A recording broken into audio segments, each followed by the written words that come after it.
Hello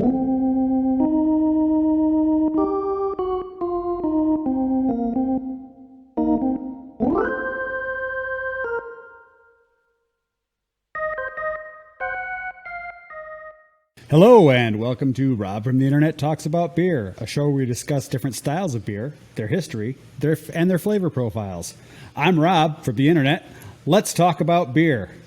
All right, so today is a special episode because all of my scripted episodes have been recorded. So this is going to be one of my special episodes that gets released in between the standard episodes. Today I am joined by Sam Corbeil. I just messed up his last name. I'll let him pronounce it because I'm gonna butcher it again.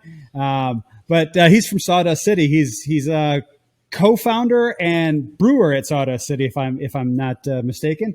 So if you would, Sam, tell us the proper pronunciation of your last name, a little bit about yourself, and how you got into the craft beer and into the industry. It's Corbeil. It's it's a French name. I don't speak French, but I have my dad's parents are from just outside of Montreal. I got into craft beer about 17 years ago. I started. I went to France and Belgium with my wife and a couple of our friends, and while we were there, we went to a number of breweries, as you do. And as you do, we were at a beer festival in the Grand Place in Brussels. And while I was there, I quickly realized I liked beer a lot more than I like my job, which was advertising at the time. So that was back in 2005. And then early 2006, I left to go to Germany and attend the VLB, the Certified Brewmasters program. So I was there for a year, and then I came back and started here in Ontario. Like I said, 2006. At the time, there was only 35 breweries in the entire province. Much smaller industry than it is right now. So over the last, 16 years, 16 years, I've seen the Ontario scene grow at an absolutely exponential rate. And, it's been fantastic to see, and sort of like this growth and explosion and just the general quality and breadth of beer that you can now get in Ontario and Canada wide. So I've been very lucky and fortunate to be also working with Rob a lot, who owned Taps Beer Magazine and the Canadian Brewing Awards. So I had a lot of access to, meeting other breweries, traveling around the country and attending the award shows, and just sort of meeting a lot of people from coast to coast in the Canadian brewing scene. And it allowed me to, really learn a lot. So I count myself very lucky to have that opportunity. It's just such an expansive, wonderful community. And I'm so happy to be a part of it. I found that, so I'm originally from the States. I moved to Canada 3 years ago. At the end of this month, it'll be 3 years. And in terms of the number of breweries, craft breweries that are available, I mean, in raw percentages, I don't know what the percentage between here and the United States is, but I get the feeling that Canada is about 5 to 10 years behind in the curve of the ramp up of breweries. I mean, since I've lived here for 3 years, I think I've seen probably a dozen new little craft breweries pop up just in Ontario that I've paid attention to. There's probably more. But yeah, it seems like much like the craft scene in the United States, it's the same. It's that same. Yeah, we're competitors, but no, we're not really competitors. We're all in this together. We're all trying to make the best product we can and improve the craft beer industry as a whole, which is always nice to see. And every brewery that I've had the opportunity to visit before everybody was in lockdowns, they've all been very, very welcoming. They've all had nothing but great things to say about the other craft breweries around the area, which is always great. Yeah, I try to all right. Like you said, it's not compatriot. We're not competitors. We're compatriots. And one of the things that I do miss the most about the state of the world over the last year is the collabs. Like, we've done a lot, and I love working with other breweries. I have been fortunate to do a couple. They've been long distance, so we haven't been able to, we've been doing them over Zoom or just sort of like talking back and forth. We released 2 over the last 2 weeks. One with the guys at Prince Eddie. We did their annual Shenanigans release, which came out this weekend. And then last week, or the week before, sorry, with Jeff and the guys at Indie Ale House, or at Italy. And we did a German Hefeweizen that we did with, and we used a portion of reused bread from their restaurant, because obviously they weren't able to use it as they went into lockdown. So we did that as well. And we used the Tango hops with that. So normally we would be out there hanging out with these guys and seeing each other and, copious high fives all around. But instead we're just zooming it up, which, it is what it is. You got to make the best of it. But I definitely, the community is one thing that I've missed sorely over the last year and a half. Yeah. So have I. So, in my life outside of talking about beer, I do IT work, and I work from home exclusively. So my outlet, my social activity was always popping down to a pub. And my wife and I loved on weekends just going and finding different places where we hadn't been and checking out the breweries and tasting their beers. And it's been a different experience altogether, so I don't have any place I can go these days. So I've been ordering a lot of beer in, and that's fine. And, one of the best things I think that's happened because of the lockdown is all of the shipping from all the different breweries direct to my house now. So like places like I've gotten beer delivered from Timmins, from Full Beard Brewing up in Timmins, which I wouldn't get there normally because that's a hell of a drive from where I live. So, it's been great. We had started doing online stuff the year, maybe 2 years before, but it was very limited. And we had tried sort of to establish ourselves because we are a bit outside of the city. So in the winter, when people don't tend to come up to Muskoka as much, summertime, people are up at their cottage or driving around, but we don't have a lot of access to many people in the wintertime. So it was always part of our plan to establish an online store. And, all it took was a world-ending pandemic for that to happen. So, right. Hey, whatever it takes. Yeah. All right. So, go ahead. No, that's fine. I was done. So today we're going to be talking about a beer that I have never had, one that until we were discussing what beer we were going to talk about on this show, I had never even heard of. So it's the Tropical Storm Mojito IPA from Sawdust City. I have to tell you, I'm very intrigued. Well, this is a beer that's sort of been in the works for a number of years. In terms of how we sort of came about to make it. It's obviously something that's different than you normally find in an IPA, but it brought together many things that we've done in the past that allowed us to, create this thing that we're quite happy with. Like the base beer itself is sort of an amalgam of Ale of Two Cities, which was a collab that originated with us in Stone City in Kingston. And then that sort of migrated to Electric Storm. And from there, which became more of a New England style sour IPA, or as we like to call it, it's a little bit more of a tart IPA. We didn't want it to go full sour, which was what Ale of Two Cities was. And then we brought in some components of some of the Coriolis stuff that we've done in the past, like the lime and the jalapeno lime, and just working with different herbs and spices, which we've done a number of times in the past.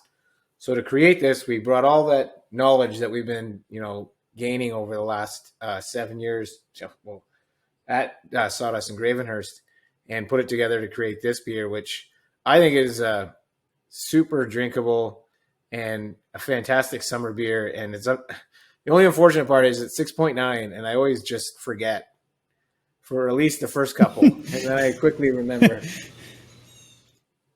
I don't know. In my world, 6.9 is still a session ale. So, well, this one will be right up your alley then in the summertime, because that tartness. it just cuts any feeling of booze. And then the mint and the lime sort of give you this cooling and refreshing note. And it just makes it crazy drinkable. So it's, I quite like how it turned out. And, we've been working, the way we get the lime is we use some zest, and we've been working with this zest company for a while.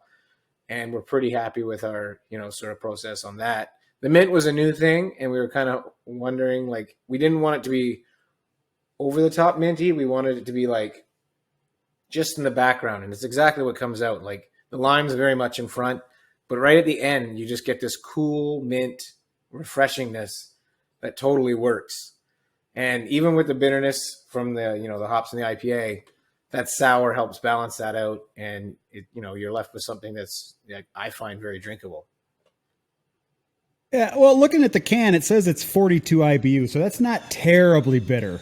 It's not way over the top. Like I said, it's a New England style, so we're not going for we're not face crushing here. We just want the hops there. And honestly, the 42 is a bit of that's what it says, but it probably isn't. It's probably less than that. It's just a number we put on. Yeah, no, I get it. I am very happy to see that more and more people are embracing the New England style IPAs, because that juicy flavor and the lower bitterness and the more kind of that sweet tropical flavor is a really good way for people who don't care for standard IPAs to dip their toe into the waters of IPAs. I'm an old school purist. I hated it when they started doing the super hoppy. How much hops can we shove in this, and how bitter can we make it before people will stop buying it thing? For me, an IPA was the old school traditional, heavy malt backbone with like a single type of hop that just kind of in there to give it that bitterness. And then, for the longest time, I refused to drink IPAs because of that whole, let's see how bitter we can make it. And then people started doing the New England styles more and more, and we've got a lot of fantastic flavors that are out there for this. So, and I have to say that I love a standard mojito in the summertime, so I imagine I'm going to like this beer. Yeah, I hope so. It's very hazy. I mean, and it finishes actually relatively high for IPAs. The final gravity is relatively. It's all on the can, as you can see. So there's definitely enough body there. We did carb it a little higher than we normally do for our New Englands because we wanted that zippiness to play off the sour. Normally we carb a little lower for the New Englands to promote mouthfeel, and it's sort of more like a stout carb profile. This one is like a regular Lone Pine, which is a little bit higher. So there's like I said, there's a number of different learnings that we were able to put into this to make it what we wanted. And all those things that you mentioned about the upside of the New England are definitely on full display here. It's certainly juicy. It's definitely tropical. And you'll notice that, there's a balance between the sweet and the tartness. And it's not about the bitterness. There is bitterness, obviously, at the finish, but it's not like those old hops arm races that we used to see in the early 2000s. Right. Yeah. All right. Well, I'm going to go ahead and crack this bad boy open. So you should be able I would imagine right away, you'll get that lime up front. It's well, it certainly smells very tropical. Yeah. And we all of the stuff that we use to make our regular New Englands are in this. So it's just, and then we don't add the lime and the mint till after in the secondary. So it's all there. It's the last thing that gets put in before it gets packaged. It's fresh lime zest. We order it and pick it up the day before. So when we open the bag, it's all the oils come out and the brewery smells fantastic. And then with the mint, we steep it for 24 hours, cold steep it so we don't pull any of that astringency out. And then we add it at that point. So we already had enough bitterness, so we didn't want any of that tea to put any more in. And then with the zest, it's just the zest. There's none of the rind. So again, no more of that bitterness. And then we steep it to pull the oils out. So, yeah. So on the nose, it's got a very tropical tropical aroma to it, but you do smell the citrusy, like the lime citrus notes just on that, and it's got a great color and a nice level of haziness. So it's not some of those where like when you tend to get towards like the milkshake IPAs and stuff where it's super cloudy and looks like there's junk floating around it. This just looks like it's just a uniform haziness across it. So I'm going to give it a sip here. Here we go. So yeah, we don't filter it. We just use a bag, which basically catches any large particulate or anything that might pass. And we do, cold crash it for a number of days to stop any flocculation or anything pulling out.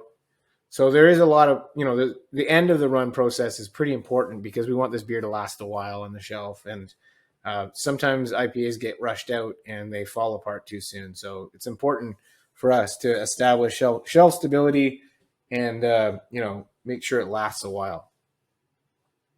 All right. So first sip for me, big hit of lime in the mouth. And then, so I didn't take a big swig. I just took a little sip but I got it. And it's got a nice, medium bodied mouthfeel to it. So it's not super thick in the mouth, but it's not like thin and watery. It's a nice medium body for it. And I got a little bit of the mint on the back end, but I imagine on my next sip, which is going to be a little larger, I'll get more of that. Yeah. The mint was like I said, it's just supposed to be there at the end to bring you back and cool you down. And then you kind of want it again. And it sort of develops. Like we want this to be sort of a journey as opposed to just a one-hit wonder. Like you taste those different flavors. Yeah, I have to say this is a fantastic beer. Well, like you said, there's not really anything that we could compare it to or how we were going to do it. So, we just did it the way that we had learned of other things. It tastes a lot like an actual mojito. It's got that lime to it. It's got that mint to it. I mean, it's not overpowerfully bitter at all. It's a really mild bitter finish on it. It's like, I don't know. I'd almost say that it's not even bitter. I mean, it's just a little bit to take that sweet edge off. Yeah, this is something I could see myself getting in trouble with because as we were talking before the recording started, it is 6.9%, and I tend to like my beers, more heavy hitting things that really give me a punch in the mouth, and this does it in terms of flavor and it does it in terms of the amount of alcohol it's got. This would be a fantastic sitting down by the pool in the hot sunshine beer. That's what I see this as. For. Like that's literally like back deck, chilling in the summer. We want people to enjoy it, have fun times, and as brewers, I think our job is to bring some fun and levity to your work week. At the end of the work week, you want to chill out and enjoy your backyard and enjoy whatever, or your cottage or whatever. And just having a nice, cool beverage can help that. And, if it's a little bit off center, then we're happy with that because it gives you something to talk about. Yeah, no, this is great. I do have to say though, every beer I've tried from you guys has been really good. Well, thank you. We were talking before I started recording that my favorite beer you guys make is the Blood of Cthulhu. I actually buy a flat of it every time it comes out, and then nice. Yeah, I've got six cans left out of the flat. So it's one of my yearly favorites as well. I really like that time of year. It's like you're just coming out of summer into fall, getting cooler, and you're putting aside the lighter beers and you're really looking for those big dark beers, and Halloween just hits right, for Cthulhu. And yeah, I don't want to think too much about the fall because we're just getting into the summer, and I'm looking at we're just getting to summer, but yeah. Well, it's funny. I discovered that beer completely by accident. I was wandering in the LCBO and I saw it, and then at this No, wait, no, that's wrong. That's how I discovered one of your other beers. I actually discovered this beer at the 2018 Ontario Craft Brewers conference in Toronto. It was Oh, one of the nice. beers being served. It was one of the beers being served at one of the community bars, and I'm a sucker for a stout or a porter. I love the heavy malt forward beers, and I love the heavy hitters. And I think I had 6 of them the day that day at Oh, the conference. wow. Oh man, that there's another thing to miss are the conferences and the get-togethers. Like those are big parts. I Yeah. love that one. That was a wonderful one. And it was like just getting together with all the Ontario people and trying all the other fantastic beers that are available in this province. That Yeah. conference had Well, a see, lot of good beer.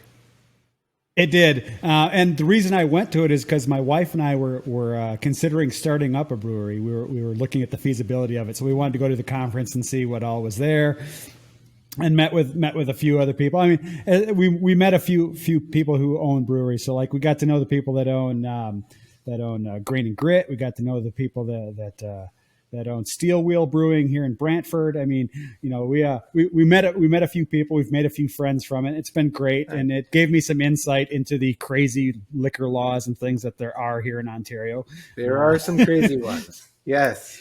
Yeah, You well, know, the sheer number of licenses that are required to make beer, distribute beer, sell beer, and give people a glass of beer is absolutely insane to me. I mean, in the States, it's 2 licenses. oh geez, There's your man. Like federal excise license, and then your local municipality license, and that's it. we have to go through a lot of hoops and loops and jumps and tricks. And, it's again, another, upside to maybe the pandemic was that some of these are going the way of the dodo and things are loosening up. Some of those draconian laws are sort of slipping away as they should have a while ago. So like even something as simple as selling beer at a farmer's market Right? is finally going to be allowed to happen. And it's like that took Which so long. And even just to get in order to get a patio, and the ability to get a patio used to be so hard. And now everyone's just like, just yeah, let them open. Just let them open. And it's like, why wasn't it like that before? Yeah, it's absolutely. I mean, it is draconian. What's funny is when I moved here, I'm originally from Illinois, and liquor there you can buy it at gas stations, you can buy it at the grocery store, you can buy it at the pharmacy. I mean, you can buy it off some guy in a wagon on the corner if you know where you're looking. And I moved up here, and my wife. She's like, yeah, it doesn't work that way here. No, it You doesn't. can go to the beer store and buy some beer, or you can go to the LCBO and buy beer and some liquor. And it's the liquor laws here are very, very much like the state of Pennsylvania.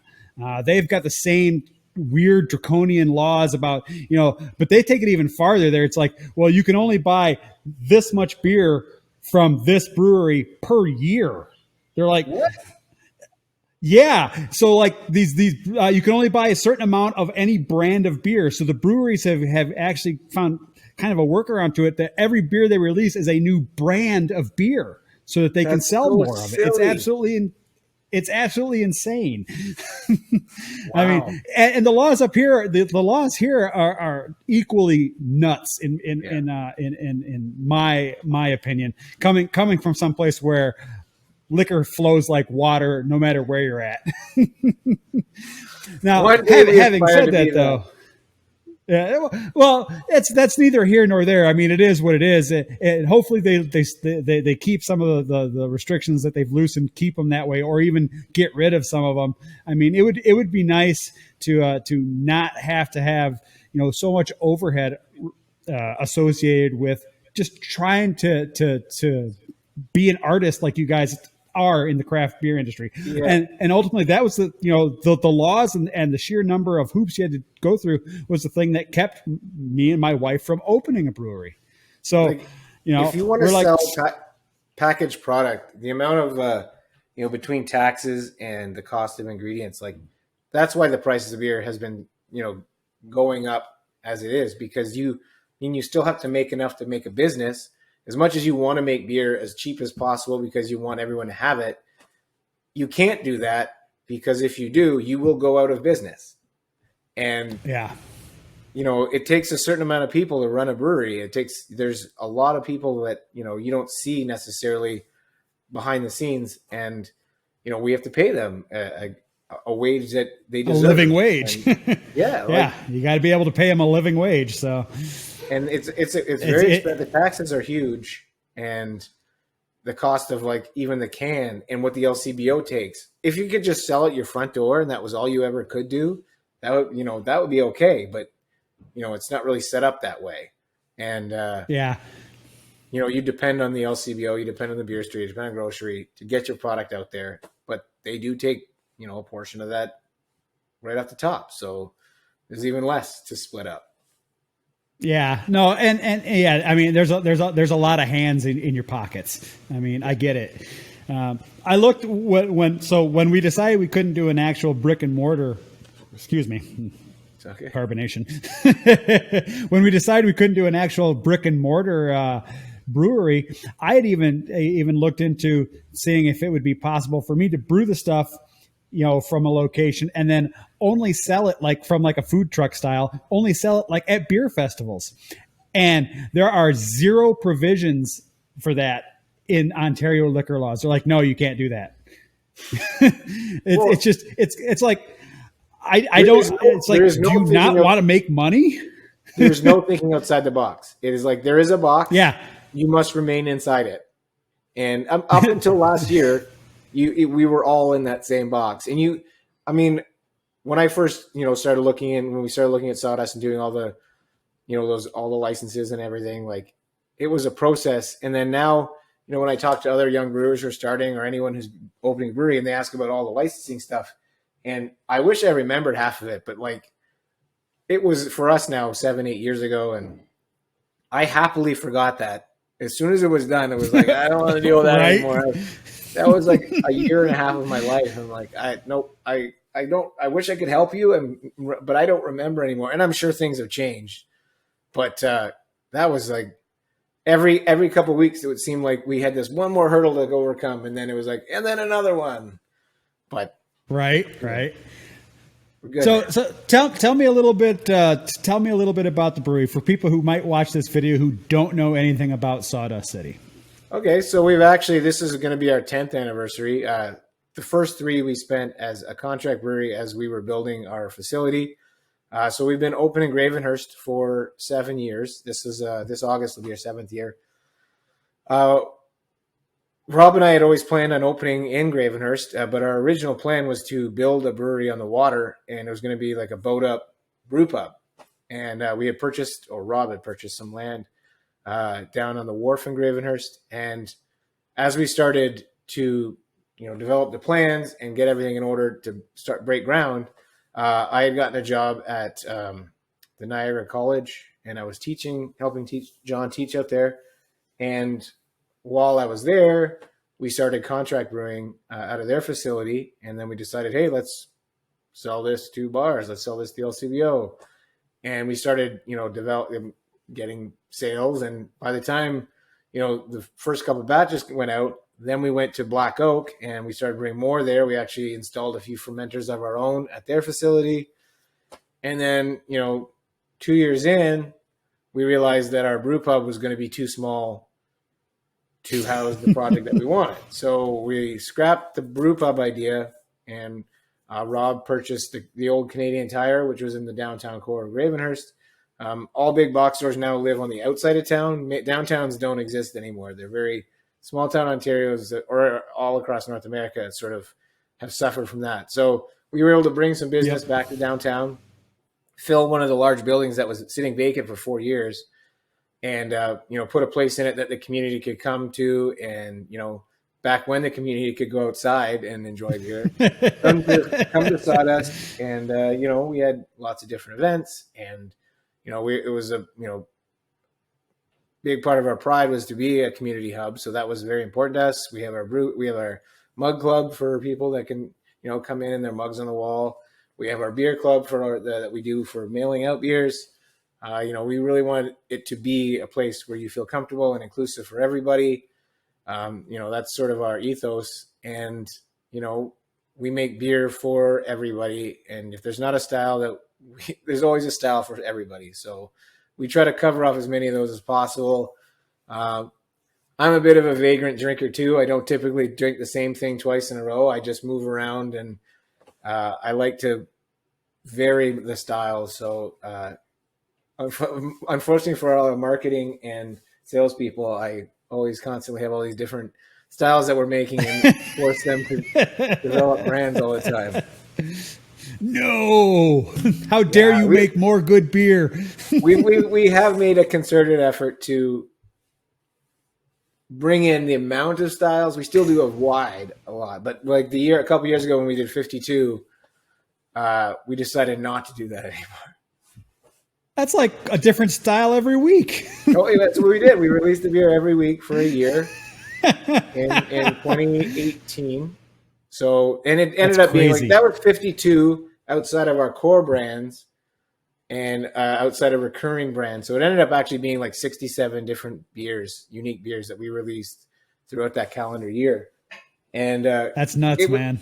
It was sticking to that every Thursday release was the hardest part, because from a production standpoint, we could make the beer, but there are a lot of other things, again, behind the scenes, like getting the labels in on time, actually hoping that the beer finished the way you wanted it to, or getting the silver bullets, or getting the cans.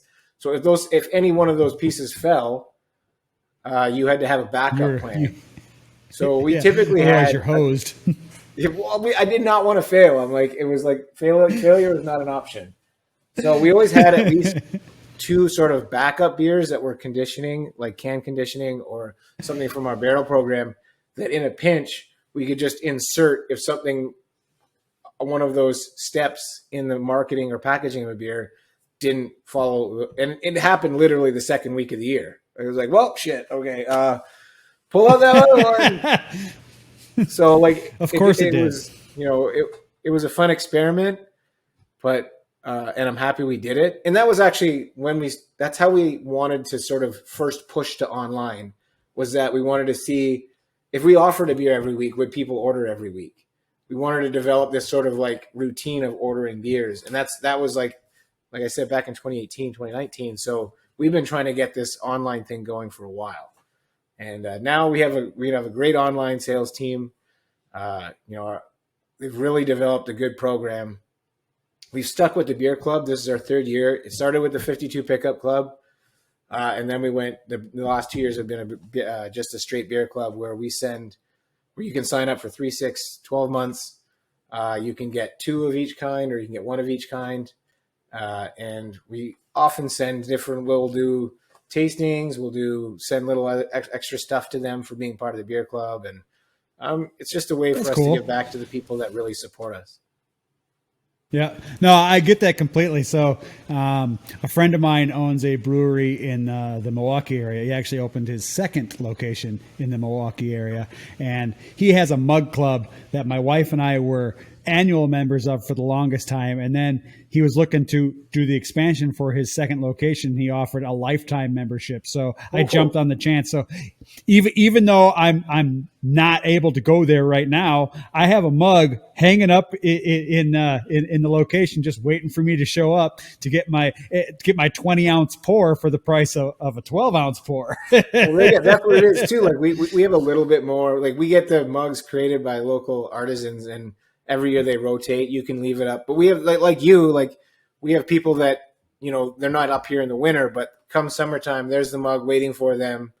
And then, you just get right back into the community that you were when you left. So it's like you've left something there. It's true. I mean, nothing builds brand loyalty like having something like a mug or a beer club. So you can come in and say, "Hey, I'm number 107. Can I have my mug, please?" Yeah. And then everyone's like, "Yeah." And you're automatically sitting there talking to the bar staff and the wait staff, and you've created something where it's easy to talk to, and what's new, what's coming up, and it's a great way to give back. That's one of the things I really, really miss about all this pandemic stuff is being able to go into different brew pubs and different breweries and just talk to the people. I mean, we used to go down. We only live like 20 minutes from Grain and Grit, which is in Hamilton, And we go down and we'd sit there and we'd shoot the shit with Joe and Lindsay, the owners. And, we knew all the people that were working there. They were all our friends because we were down there a lot. So we'd go and we'd hang out and, we knew what was going on in their lives. They knew what was going on in ours. It really fosters a sense of community. And I think that's one of the things that really I hope doesn't get lost due to all this pandemic. I think and I hope that once all the restrictions are lifted and people are able to get back together, I think we're going to see a big influx of people coming back and just basically getting to get reacquainted with their quote unquote friends from the bars. Yeah, I mean, it's one of those things I really miss. I definitely feel like there will. I mean, I think there's a certain portion of people will be the first to the gate to get in there. They've been like chomping at the bit. There'll be a few people that they'll slowly integrate themselves back in, but then there'll be a portion of people that, it might take them a little longer because they're just a little bit uneasy with the situation. But I think the majority fall into the first two categories, and you're going to get like, I can't wait to go and have draft beer is just something you just took for granted. And now it's like, dag, I just want a proper pint. Like I right? know it. I just want it. Yep. Yeah. I don't know that I'll be in that first group that's pushing down the gate to get in, but I'll definitely be at the front of the second group. Yeah. And that's fun. I think everyone has they'll fit into these groups and they'll fit whatever. But as long as everyone goes back with their own comfort level and feel comfortable going back. And when we did, there was like 2 weeks where we were allowed to open. Everyone knew they were just going to close down again right away. Like, remember, like right in February, they're like, oh, everyone's going back to red. Yep. So what we did was we didn't open the saloon. We only opened it to Mug Club members. So like if they could call ahead, they could come in and book a time and then they could drink at the bar. We just didn't have the staff and we didn't want to bring everybody back because we knew that it was all going to close down again. So this whole yo-yo thing was just getting tired. So that's how we did it. And we were able to get a few people in, for a glass of beer, and that was nice. And we saw some familiar faces, but then now it's been 2.5 months of nobody anywhere. So. Yeah. And the thing that makes it worse is now the weather is getting really nice. It's prime patio season right now. Yeah. It's like I could be sitting there drinking a beer. This was May 24th is a big weekend, and Friday was 30 degrees. Yesterday was absolutely astonishingly beautiful. So like we know those would have been like big patio days for us. That's important because we only have X amount of this summer. So every weekend that we miss is not good. But at the same time, we still have our retail open and people can still come and anything that's available on draft they can take home. So as long as they were getting a chance to get that, but it would have been nice to see. It's also just the feeling of seeing people around, and it's very joyful. Right. And it just seems now a little clinical. Yeah, well, and it is. I mean, because everybody has to maintain a certain distance, and if you're not able to, you have to have a mask on, which regardless of whether or not what you believe about the science and if it works or not. I mean, I happen to believe masks are great. It does make things a bit more clinical and a bit more impersonal because it's harder to read people's expressions and their body language if half their face is covered. You want to see a smile, but you can't.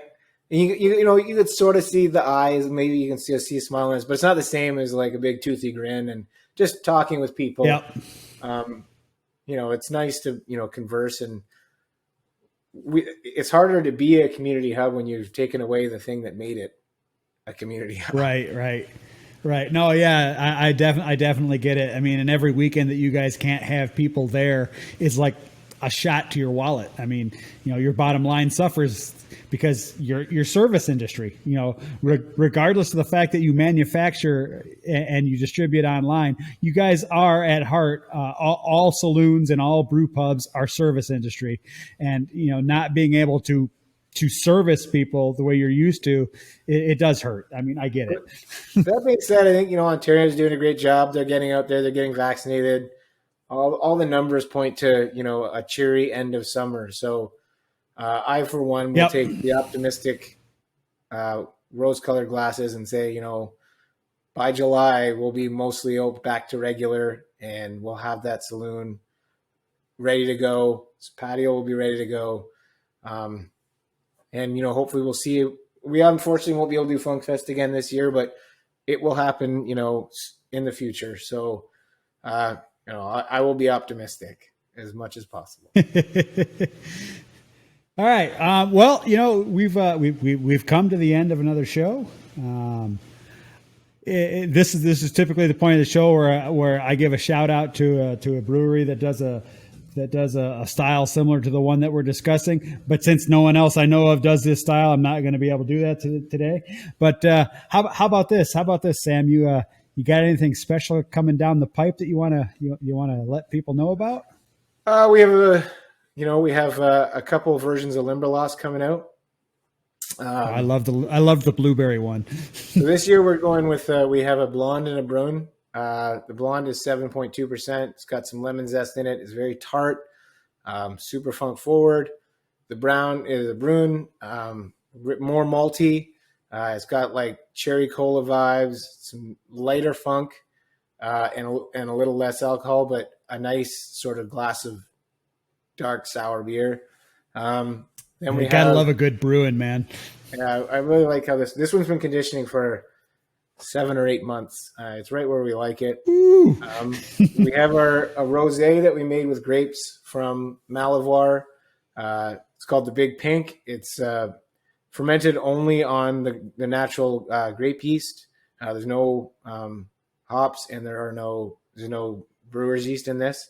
But it's very much it's beer wine hybrid. I think you'll see a lot of these coming up. Guys at Merritt and Hamilton do a bunch of them. Spinney knocks it out of the park. That's his jam. So we did a bit of a swapperoo earlier this year, and we had a Zoom call where we just drank each other's beers, which was a lot of fun. But Merritt makes good beer. Yeah. Spinney used to work here, and he's a great fellow and a wonderful brewer. And anytime I could throw any love his way, I like to. But those are the sours and stuff we got coming up, and then we have our Coriolis variants coming, which we're excited about. Pineapple, Scotch bonnet, blueberry lavender, and salted mango will be coming out towards the end of June, early July. That's what we got in the next little bit. And like those 2 collabs I talked about, the one with Indy and the one with the guys out of Prince Eddy, we're just making the rounds now. And the one with Prince Eddy, is sort of it's a pina colada triple IPA. So it's in the vein of the Mojito. So there you go. That's another sit by the pool or at the beach kind of beer. It's over 10% though. So, and it's only in a shorty. So I would be caught with that one. Like sip slowly. It's a big one. No, I want it in one of the big crowler cans. Come on. Oh man. They just packaged it on Thursday, and I think they came out on Friday. So like it's super fresh right now. So look into that. It's Prince Eddy's in the county. I'll have to check it out. One of my favorite breweries that used to be in Prince Edward County was County Road, and unfortunately they dissolved the business. They had some sort of falling out with somebody, and they dissolved the business, which is really unfortunate because they made some fantastic beers. They had a really cool spot. Their winery, yeah, they did. Their winery's still around, which is great. So you can still go and get some wine, and I think they still have the kitchen open, so that they make fantastic food. But and the brew house did go to Matron, so the brew house itself is actually still in the county, and Justin's using it to make some of his own fantastic beer down at Matron in Bloomfield.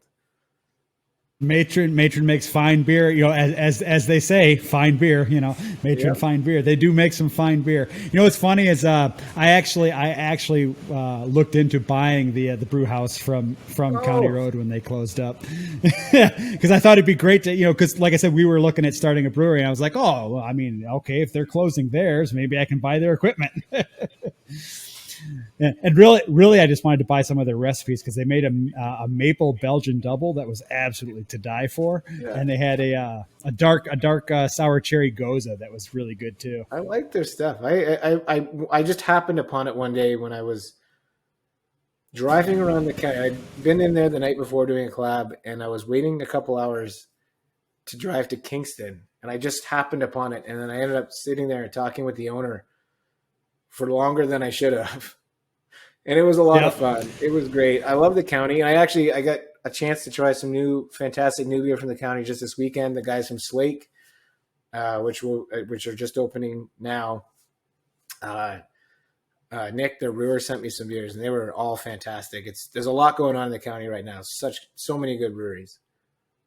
Yeah, well, they had a big incentive for the last few years trying to get craft brewers to come to the area.